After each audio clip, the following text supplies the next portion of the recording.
अब गांव की पंचायतों को मैं क्या बताऊं, लगभग 500 करोड़ के पाइप मोटर दे दिए। 500 करोड़ किसने कहा, किसान को बचा दिया, नहीं तो मार काट मच जाती, स्थिति ये हो गई थी। संजय पूनिया की तरफ से सारी सृष्टिवासियों को नमस्कार। देखो आज की ताजा खबर। नाम क्या है और आपका परिचय एक बार हमारे दर्शकों को बताइए। मेरा नाम राजेंद्र सूरा है। मैं हिसार का जिला परिषद का चेयरमैन रहा हूं और मेरा बहुत लंबे टाइम से मैं छात्र नेता भी रहा। किसानों के साथ भी हमने संघर्ष में साथ दिया है और समाज में भी हर तरीके से हम समाज सेवा में लगे रहते हैं। और मेरा सबसे पहले तो जितनी साध संगत, जितने आपके दर्शक हैं, उनको मेरा राम राम। सत साहिब। काफी देर तक लंबी चर्चा चलती रही है महाराज जी के साथ, क्या कुछ खास बातचीत हुई? हमारे दर्शकों को बताएंगे महाराज जी के साथ जो बातचीत हुई। हाँ, बातचीत तो यही हुई है कि हमने तो ये कहा महाराज जी को कि आपने जो किसानों का ये खेतों से पानी निकलवा दिया, उससे किसान भी बच गया और आम आदमी, साधारण आदमी बच गया, गांव बच गए। नहीं तो हालात ये पैदा हो गए थे, भुखमरी की स्थिति हो गई थी। और गुरुजी ने जो गरीबों के बारिश की वजह से, ज़्यादा बारिश होने से बेचारे गरीब लोग गाँव के लगभग बाहर रहते हैं, उनके मकान गिर गए थे, उनके सिर पे छत नहीं रही थी, उनके मकान गांव में इन्होंने अपनी टीम भेजी।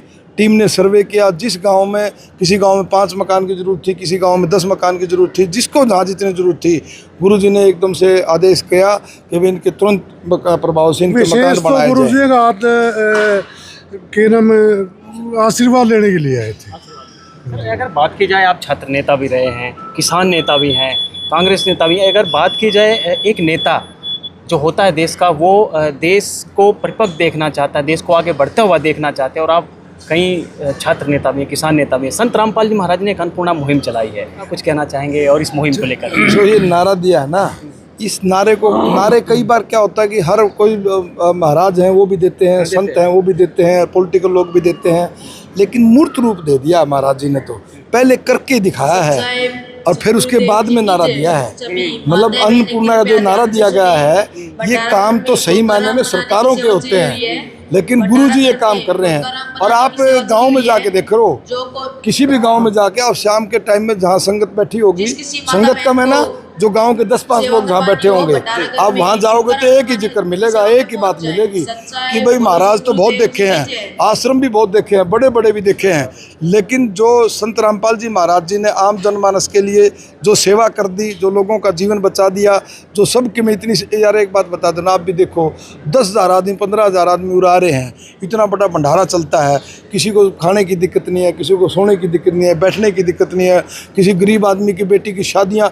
यार एक बात देख लो ना आप, मैंने पहले भी कही है, समाज के हित में जितने काम होते हैं, सारे काम गुरुजी की टीम और गुरुजी के आदेश पर होते हैं। चाहे आप ये लगा लो, गरीब लड़कियों की शादी लगा लो, किसानों के खेतों का पानी निकालने की बात लगा लो, गरीब आदमी का मकान टूट गया उसको सिर पर छत देने की बात लगा लो, और जो छात्र हैं, उनको बच्चा बेचारा गरीबी की वजह पढ़ नहीं पा रहा, उनको छात्रवृत्ति देते हैं गुरुजी। मतलब कौन सा ऐसा वर्ग है जिसके हित में गुरुजी काम नहीं कर रहे?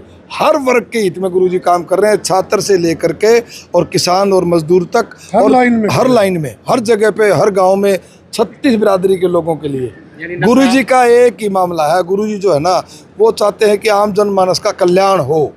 इनकी सोच है कि भाई जो आज आप ये देखो कि देश के अंदर हालात क्या हैं। देश के अंदर हालात तो ये पैदा हो गए हैं कि वर्ल्ड वार होने वाला है, और गुरुजी दूसरी तरफ एक अकेले संत ऐसे हैं जो ये कहते हैं कि विश्व के अंदर अगर शांति स्थापित करने के लिए गुरुजी सबसे आगे आए हैं। कोई संत, कोई महाराज, कोई आज तक विश्व की शांति स्थापित करने के लिए कोई आगे नहीं आया है। डेरा भी चलते हैं सबके, शीशे भी सबके पास हैं, लेकिन जो मुहिम गुरुजी ने चलाई है वो आज तक किसी ने नहीं चलाई। और आपके सामने की बात है ये, जो सारी चीज़ें मिलती है डेरा में, क्या मतलब बाहर ही मिलता है। डेरा में तो जो आ गया उसको तो किसी चीज़ की चिंता ही नहीं है। तो यहाँ का कैसा माहौल है? सबको निःशुल्क आपने देखा है? अरे यार निःशुल्क, जब एक बात बताओ, आप गाँव की पंचायतों को मैं क्या बताऊं, लगभग 500 करोड़ के पाइप मोटर दे दिए। 500 करोड़ किसने कहा, किसान को बचा दिया, नहीं तो मार काट मच जाती, स्थिति ये हो गई थी। अन्न कहाँ से पैदा होता, लोगों में भुखमरी पैदा हो जाती।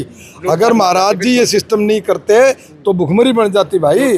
तब ये बताओ आप, मैंने फसल बीजेंगे ही नहीं, पानी चढ़ा रहेगा तो फसल होगी कहाँ से, और फसल नहीं होगी तो लोग खाएंगे कैसे?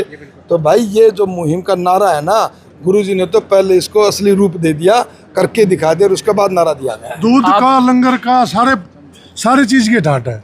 आप भी काफी लंबे समय से जो है समाज सेवा में लगे हुए हैं, क्या आपने पहले ऐसे संत देखे जो इस तरह से? नहीं। अरे एक बात बताओ ना, संत आपने भी देखा कोई? आप कितनी उम्र होगी? मेरी तो उम्र होगी 65 साल की। मैंने तो आज तक इतना जन कल्याण के लिए काम करने वाला कोई संत नहीं देखा। संत होते थे, उनकी संगत होती थी और अपना संगत तक सीमित रहते थे। जितनी भी संगत हो, वह 1 हो, करोड़ हो, लाख हो, लेकिन ये आम जनमानस का कोई संगत का काम नहीं। कोई इनके शिष्य हैं या नहीं है, ये कहते हैं कि जन कल्याण का काम करना हमने। सर मेरा आखिरी सवाल ये रहेगा, हिंदू खतरे में है, ये अक्सर कहते हुए लोग नज़र आ जाते हैं, लेकिन संत रामपाल जी महाराज एक मुसलमान थे, राजस्थान से। जब मैंने उनका इंटरव्यू किया तो उन्होंने खुद कहा अपने मुखारबिन से कि हम तो मोहम्मडन हैं और हमने सोचा शायद हमें पाइप नहीं मिलेंगे, तो हमारे सहयोगी सरपंच ने कहा और जाते ही मुझे पाइप मिले। कहता यहाँ कर तो ऐसा लग रहा है कि यहाँ तो एक मानवता देखी जा रही है। इसके विषय में क्या कहना चाहेंगे और अन्य संतों के विषय में क्या कहना चाहेंगे? क्या लगता है कि अन्य संत जो बड़े बड़े कथावाचक हैं, महर्षि हैं और बहुत अपने आप को पता नहीं क्या क्या मंडलेश्वर समझ रहे हैं, उनके विषय में आप क्या कहना चाहेंगे? ऐसे आगे आना चाहिए उनको? देखो, हर संत को और हर आदमी को जो जन कल्याण का, मानव कल्याण का जो बीड़ा संत रामपाल जी ने उठाया है, उस बीड़े में हर आदमी को सहयोग करना चाहिए। चाहे वो किसी भी पंथ का हो, चाहे वो किसी भी धर्म का हो, चाहे वो किसी भी जाति का हो और किसी भी राजनीतिक दल से हो। ये कोई किसी एक आदमी के लिए नहीं है, ये विश्व कल्याण की बात हो रही है। ये कोई एक ये नहीं कि इस गांव में यहाँ इनका आश्रम है और धनाना गांव के कल्याण की बात हो रही है, ऐसा नहीं है। ये नहीं कि हरियाणा में है, हरियाणा के कल्याण की बात हो रही है, ऐसा नहीं है। गुरुजी एक ही बात कहते हैं कि विश्व का कल्याण हो। और कल्याण कब होगा? जो गुरुजी ने काम कर रहे हैं, इन बातों पर चलेंगे जब सब, और इसमें हम सब सहयोग करेंगे, तब कल्याण होगा। आप कह रहे हिंदू खतरे में, ये पॉलिटिकल लोगों की भाषा है, ठीक है ना। इंसान होता है, इंसान से बड़ी कोई चीज़ थोड़ी है।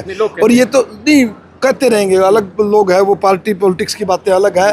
गुरुजी की नज़रों में कोई भी जो इंसान है वो इंसान है ना। वो उन्होंने इस बात को देखना कि ये हिंदू है, ये मुसलमान है, ये सिख है, ये ईसाई है। वो हर आदमी के अंदर एक अच्छे इंसान की पिक्चर देखते हैं कि एक इंसान है और मैं इंसान की सेवा करूं, मानव का कल्याण करें, और ताकि लोगों में शांति रहे।